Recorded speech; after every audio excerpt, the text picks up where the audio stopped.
guys, welcome back to my channel. நான் தான் உங்கள் அக்ஷயா சிவகுமார். ஸோ வெதர் நல்லா இருந்துச்சு. ஒரு காஃபி குடிச்சிட்டு நான் பிக் பாஸ் தான் பார்த்துட்டு இருந்தேன். செம்ம கடுப்பாகுது இந்த பிக் பாஸ் வர ஏன்னா எனக்கு மாயா பூர்ணிமா ஒரு ஹியூமன்ஸாகவே ஒரு நல்ல ஹியூமன் பண்ணுற எந்த விஷயமுமே அவங்க பண்ண மாட்டேங்கிறாங்க. அதே மாதிரி பிரதீப்க்கு ரெட் கார்டு கொடுத்த ஒப்பீனியனுமே எல்லாரும் மெஜாரிட்டி என்ன சொல்கிறாங்களோ எனக்குமே அதுதான் தோணுது.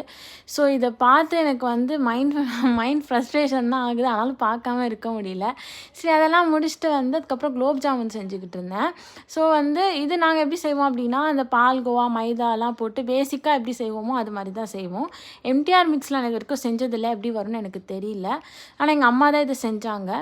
ஸோ நான் ஸ்வீட்டு சாப்பிட மாட்டேன். ஆனால் அது பார்க்கும் போது எனக்கு ரொம்ப appetizing-ஆக இருக்கும். ஸோ குலோப் ஜாமுன் எல்லாம் ஜீராவில் போட்டு பார்க்கவே நல்லா இருந்துச்சு. ஸோ எனக்கு இப்படி தான் போச்சு. பிடிச்சிருந்தா லைக், ஃபாலோ, சப்ஸ்கிரைப்.